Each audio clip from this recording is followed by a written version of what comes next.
जिले की हलचल।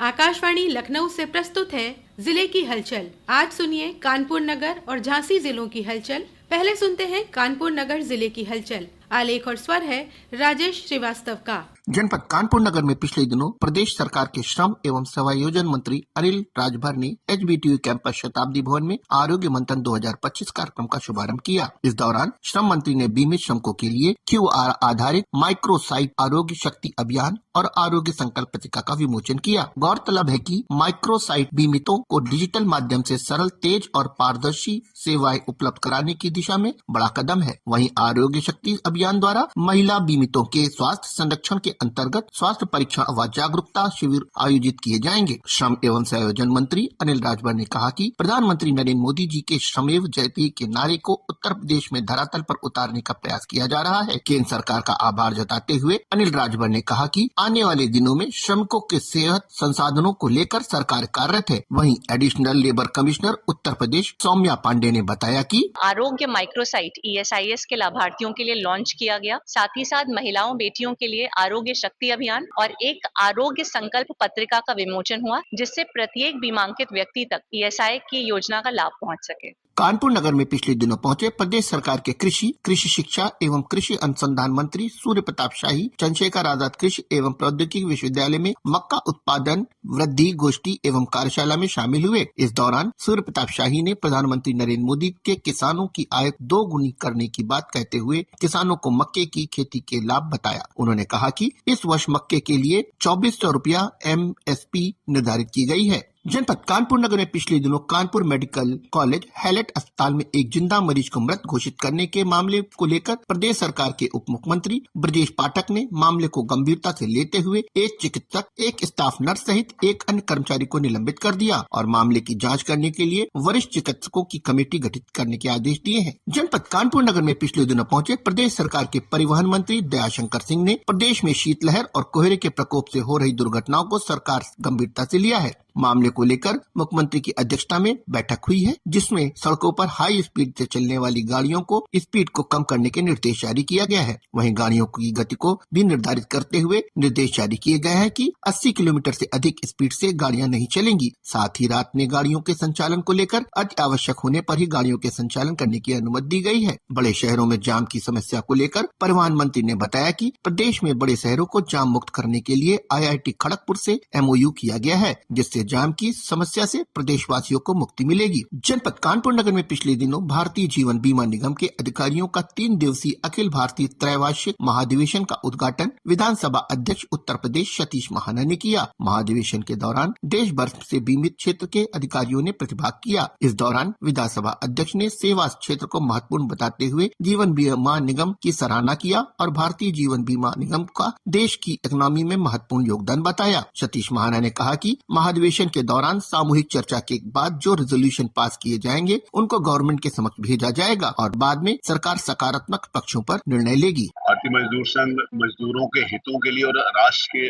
कल्याण के लिए सोचता है। मजदूरों के अधिकारों की बात करता है और अधिकारों के साथ साथ राष्ट्र के हित में करेंगे काम। स्वाभाविक है जिस समय हम ऑर्गेनाइजेशन ऐसे काम करते हैं तो हमारे हितों का भी ध्यान सरकार रखिए। कानपुर नगर जिले की हलचल के बाद आइए सुनते हैं झांसी जिले की हलचल। आलेख और स्वर है विकास कुमार का। जनपद झांसी में शीत ऋतु को ध्यान में रखते हुए जिलाधिकारी द्वारा अलाव, रैन बसेरा एवं निराश्रितों के लिए रात्रि आश्रय स्थलों का निरीक्षण कराया गया। अधिकारियों को निर्देश दिए गए कि ठंड के कारण किसी भी व्यक्ति की जान न जाए। नगर निगम और ग्राम पंचायतों को पूरी सतर्कता बरतने के आदेश दिए गए। शहरी एवं ग्रामीण क्षेत्रों में जरूरतमंदों को कंबल वितरण की व्यवस्था की गई। रैन बसेरा में साफ सफाई, प्रकाश, पानी और चिकित्सा सुविधा सुनिश्चित की गई। जिला प्रशासन द्वारा लगातार निगरानी की जा रही है। पुलिस प्रशासन को और सतर्क बनाने की दिशा में जनपद में सतर्कता विभाग की नई बिल्डिंग के निर्माण हेतु शिलान्यास किया गया। इसमें भ्रष्टाचार से जुड़े मामलों की जांच में तेजी आने की उम्मीद जताई जा रही है। कानून व्यवस्था को लेकर पुलिस प्रशासन पूरी तरह सतर्क रहा। बीते 1 महीने में आत्महत्या और आपसी विवाद से जुड़े कई मामले सामने आए। गुरसराय क्षेत्र में एक नाबालिग किशोरी की संदिग्ध मौत के मामले में परिजनों की शिकायत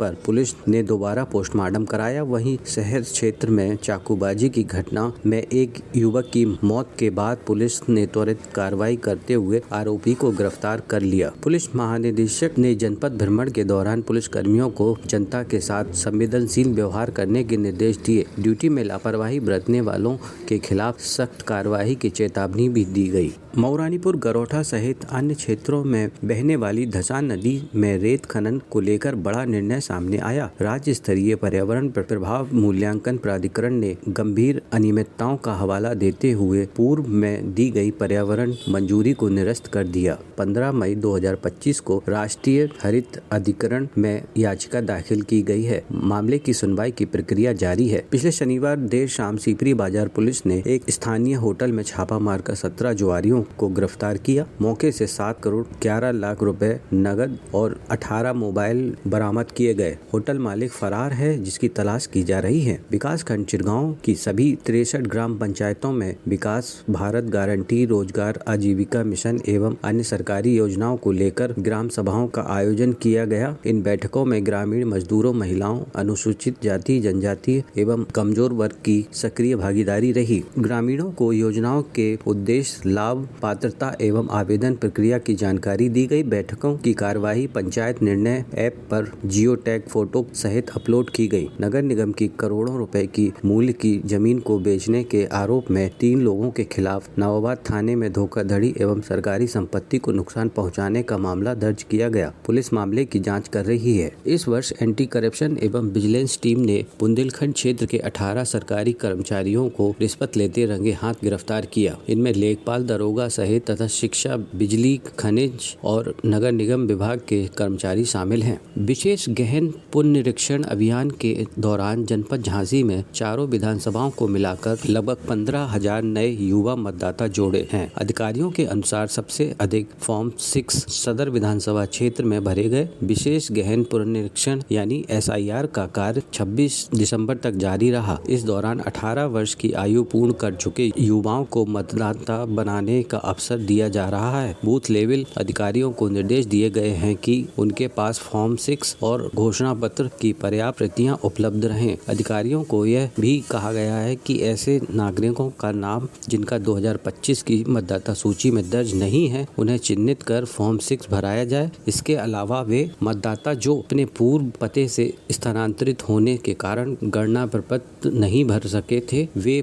भी फॉर्म 6 के माध्यम से नाम दर्ज करा सकते हैं। जिन युवाओं की आयु आगामी 1 जनवरी, 1 अप्रैल अथवा 1 जुलाई को 18 वर्ष पूर्ण हो रही है, वे भी मतदाता सूची में नाम जुड़वाने के पात्र हैं। जनपद में तक 20,681 फॉर्म 6 भरे जा चुके हैं। अधिकारियों के अनुसार इनमें लगभग 15,000 नए युवा मतदाता शामिल हैं। महारानी लक्ष्मीबाई मेडिकल कॉलेज में डिप्थीरिया के इलाज में इस्तेमाल होने वाला एंटी डिप्थीरिया सीरम यानी ADS बीते 17 अक्टूबर से उपलब्ध नहीं है। वहीं मुख्य चिकित्सा अधिकारी डॉक्टर सुधाकर पांडे का कहना है कि फिलहाल उनके पास 8 से 10 इंजेक्शन उपलब्ध हैं। मेडिकल कॉलेज प्रशासन मांग करेगा तो ये इंजेक्शन उपलब्ध करा दिए जाएंगे। ये था आकाशवाणी लखनऊ के क्षेत्रीय समाचार एकांश द्वारा प्रस्तुत जिले की हलचल का आज का अंक।